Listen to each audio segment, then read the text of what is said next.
Hey everyone, I'm Sahil Mittal, and I'm here with Windy City Bulls assistant coach Devin Sweetney. Thanks for jumping on. How you doing, man? It's always a joy and pleasure to talk to you. It's a very very busy time of the year. You know, the NBA draft is today, Yep. so just good luck to all the young men that's pushing and dream chasing, the grind. So let's start with going back to last season, your first season as a coach. You assistant coached with the Windy City Bulls in the G League. How did that opportunity come around for you? Well, the opportunity, it was a blessing in disguise because I was still currently playing at the time, which would have, been entering my 12th year professionally.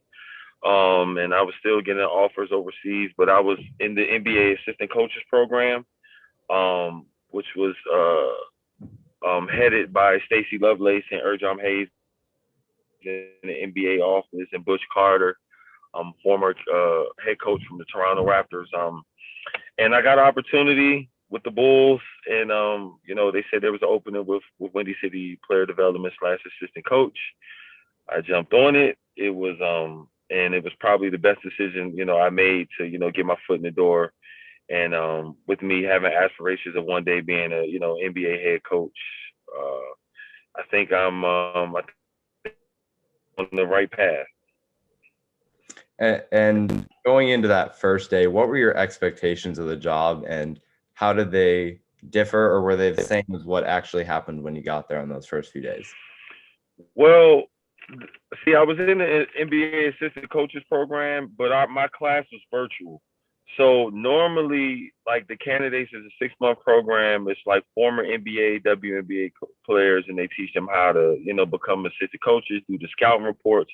But normally, they invite us to the NBA Draft Combine, the G League Invitational, Portsmouth Invitational, and they let us coach. They give us reps, to run practices and and develop players and stuff like that. But I didn't get that because of COVID. It was virtual. So my first day in Windy City was literally my first day, like no experience, but we had a great staff, all former players.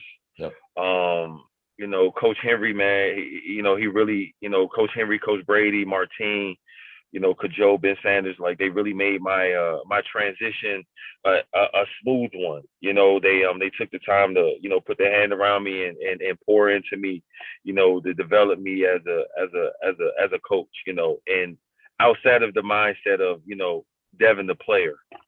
Right. And what was that major difference going in every day? What was the difference in in preparation and stuff that you had to do from player to coach? I mean, I imagine there's a lot, but what was the biggest change for you? Oh man, when you're oh man, when you're a player, man, you come in 2 hours, you get your work in, and you go home. But when you're a coach, man, you got to come in, you got to meet as a staff, you got to go over the practice plan, you got to go over minutes, situations, rotations. Then your guys come in, you got to develop them. Guys don't want to get shots, and you got to get guys, mentals together. Then you actually got to watch film and maybe your scout. The preparation, man. We had some long days, 12, 13, 14, 15 hour days, just a preparation.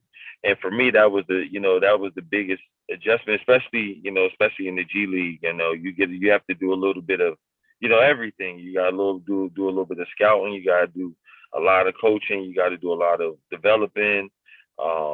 You got to do a lot of schemes. You know what I mean? So that was the biggest adjustment, man. Just the time into the preparation of the game versus just coming in and working and leaving. Yeah, it's got to be a big difference going from just playing to now you're developing the players, and trying to help them and not just yourself. Um, let's talk about the roster a little bit from last season. Who were some of the guys that maybe you worked closely with that really impressed you throughout the season, or that just stood out in a certain way? Well, I feel like my role on the team, especially with our staff, is that I was trying to be an asset. I was I was a current player, and all our coaches were former players. They all either play NBA or G League or overseas. They all had illustrious professional careers. But I think for me, the fact that I was just finishing up, I think a lot of the players came to me for like advice, and I just tried to be an asset to them because I knew what it's like. I played in the G League when I was 30, so I knew what it's like when your number's not called and you're out the rotation, and you still got to work every day. You got to work around, and you got to come in with a positive attitude. And I think that was the biggest thing with me. I was able to relate with the players, and they were able to relate to me. It's not like not saying they weren't able to relate to the other coaches, but it was just a little bit different, with the age barrier a little bit. So I loved all our guys, man. They were all my faves, but I would say I was very impressed with Kerwin Roach's development this year. Yeah. I was really impressed with Marco with how he how his confidence, and just how he just got a better feel for the game as the season progressed. Daniel Turo is another one of my favorites. Scotty Lindsey, was one of the best 3-point shooters. Him and Bryce were one of the best, two of the best 3-point shooters in the entire G League. Man, we had a good group, man. I wouldn't say I had a favorite, but I just tried to help everybody get to I want all our guys to get NBA jobs. You know what I'm saying? So any way I could be an asset to them and help them bridge that gap, that's what my role was. Yeah, and some of those guys you talked about, we did see them grow throughout the season. I mean, Kerwin went from not playing a lot during the Showcase Cup to getting a starting job during that second half of the season and really producing. Marco bulked up a little bit and showed that he could be more aggressive. And Scotty and Ethan Thompson started to look a lot more comfortable as the season went on, or something we noticed. What was the toughest moment for you guys? I mean, I can think of a few off the bat that people might just think of just being around the organization. But what was the toughest moment during the entire season? I would say the toughest moment for us, because we had a good group. Like, we had a real good group, and we were a few possessions away from really doing something really, really special. But I would say for us, I think the COVID really, really, really, really got our momentum a little bit. You know what I mean? The whole organization was sick, and it was kind of, I had to jump in practices sometimes, and be with the starters and you know what I mean, and on the second unit and stuff. So, that was probably the toughest moment, working through the COVID. And whose fault is that? It's nobody's fault. You can't control that.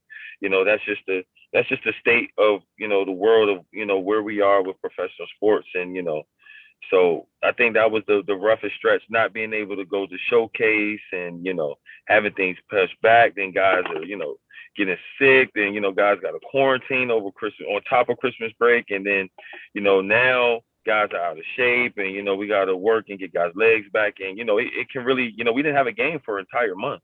Yeah. When Scotty hit the game-winning shot against Wisconsin, we didn't play again until January. So, I think that had a damper on some things, because I think that was a turning point for us early, where we start to figure it out a little bit. So yeah, that moment was definitely tough. I remember there was about half the team, maybe more, was gone. I think we were going to play like Sioux Falls that weekend, and then the next day everybody else got it. And we had 9 players. We had one active player that didn't have COVID, and that was Elijah Thomas. Yep. What was your favorite moment from the season? If you can pick one out, or something that really stood out to you? Something that really stood out to me. I would say our favorite moment of the season is when we were down at Wisconsin, and Scotty hit the game-winning 3. Yeah. Just seeing everybody, just happy the guys that weren't playing, man, they were just so in tune with and we had so many memorable moments as a unit, throughout the course of the season. But I would say that was probably one of those, it was like one of those fairy tale endings, you know what I mean? And it was just great for our guys. It was good building confidence. It was good bringing, building, unity, and it was, it was a good thing. It's a good point of reference to see, when we play for each other, when we play as one, we can be very, very dangerous. Yeah, I remember seeing that shot, and I was very happy to see that go in. It was crazy ending to a great game. Now I just want to transition a little bit to your playing career. You had 12-year career, played in well over a dozen countries. Do you have a interesting story or crazy story from your 12 years playing overseas? Man, where do I begin? Well, I would say an interesting story was I was playing in Greece, which is a top 5 level league in all of the world. I was playing in Greece when COVID hit, and this is probably a moment where I wasn't gonna say traumatized, but definitely something where is and more recent. COVID hit. My team was 3 months behind on payment. I had to book my own flight home, and it was bad. And I had to sue the ball club, man. Oh So wow! imagine leaving. I had got the deal over Christmas. I was already playing in South America. I was playing in Uruguay. I was playing BCO Champions League. I got the deal to Greece. They brought out my contract. I went to Greece January, February, March. They were 3 months behind on payment. And then they canceled the league. I had to get my own flight home, and I got zero from 6 months of salary. I got absolutely nothing. That's crazy, and that was recent. That was 2 years ago. That was 2020.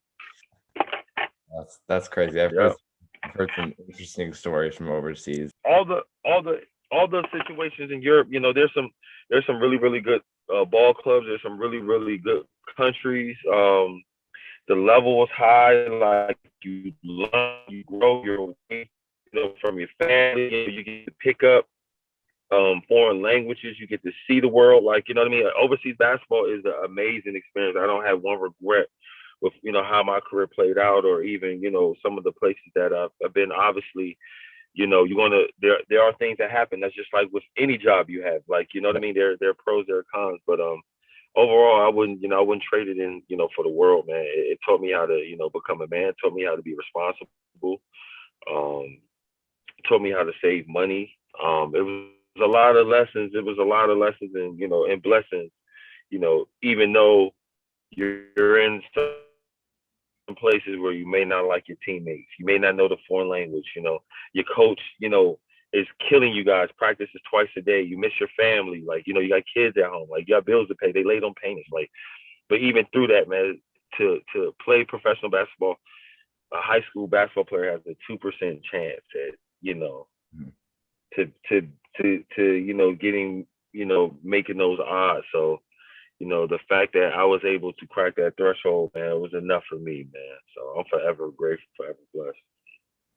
And throughout those 12 years, I mean, you touched on some things, but what's the biggest lesson that you've learned that's kind of maybe helped you in life and in your future coaching jobs that are coming up? Man, you got to work hard, man. Like, you got to work. Like, you know what I mean? Like, I'm leaving the gym right now. Still putting the work in, like, still growing as a player, still growing as a player development, a coach, you know what I mean? Still being on court with guys and showing them, how to get from A to B to C to make things efficient.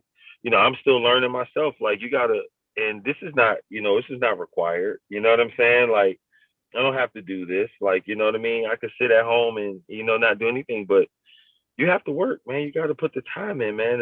You got to breathe, eat, sleep, think this stuff, man. If you really want to, make it far. And the guys that put that work in, they last long. LeBron James, Right. longevity. LeBron works. Like, he puts that time in. And that's not just with basketball. That's what, people wonder why Floyd Mayweather was 50-0. Say what you want about him, but he works. Yeah. It's your mental, man. And that's one thing about, especially with professional basketball, man, and especially overseas, your mental, man. You got to be mentally tapped into, you know, who you are. You know what I mean? Because it's going to get rough, man. It's going to get rough, but you got to continue to work and continue to. Once you get your opportunity, the hard work meets that, and here goes success, and bam. And I'm sure that's a message you've been able to kind of pass along to all these younger players that you're coaching now in the G League. I want to transition now to this upcoming season. You were just back in Chicago for some pre-draft stuff. Can you talk about what you were doing in Chicago and what you've been involved with recently? Yeah, I've been assisting the Bulls that brought me back to assist with the pre-draft workout. So I can grow and develop, as well, and try to be a sponge, because ultimately that's where I want to be. I want to hopefully next season I'm on somebody's staff, player development. I would love to be the Chicago Bulls. It's a dream come true. I've always grew up as a big Bulls fan, and Pippen, and so for me, that's something I love to do. It's not work. You know what I mean? That's the part of the grind, man. So I had a good I felt like I did a good job, assisting, being on court with these draft picks, and some of the free agent workouts, and even some of the returning Bulls players. I got to mix it up, and being there with them, and and rub elbows with front office, and get to know some of the people on the coaching staff, and just learn, man. Just trying to be a sponge, man. Just to do the work, man. That's about it. So. And going into basketball coming back now with summer league and eventually next season, are you going to be involved with summer league at all, or do you know anything about that? I haven't. I hope. I pray. That's something that I'm definitely working towards, and I'm just waiting for that phone call, man. Whenever it comes, if it comes, which I pray, and I think I will be a part, but if not, I'm just gonna keep working hard. You know what I'm saying? But I would love to go to summer league. I think I'm gonna be out there either way, Mhm. but hopefully it's with the Bulls. Yeah, and looking forward to next season. What are your individual goals to grow as a coach? My personal goals is to try to be the biggest asset I can be, to any staff and any team and any organization, to maximize my relationship with the players, to get them to achieve their best mentally, physically, and for them to grow and mature, man, and try to take all of our experiences, these 12 years playing in 17 countries, playing at the highest of the highs, lowest of the low, and seeing the world and seeing a lot of different basketball, and see if I could take that knowledge and pass it on, man, and hopefully get one of these guys that are diamond in the rough that nobody really thought would be much, and try to turn them into an all-star or something, like just doing the work, man, just trying to be an asset and trying to grow, and I definitely want to learn more X's and O's, and strategies and plays and schemes, and stuff more while I'm at it as well. Well, we can't wait to see you back out next season. Really appreciate you sitting down for this, and Oh, no can't wait problem. to see what happens. Yes, sir.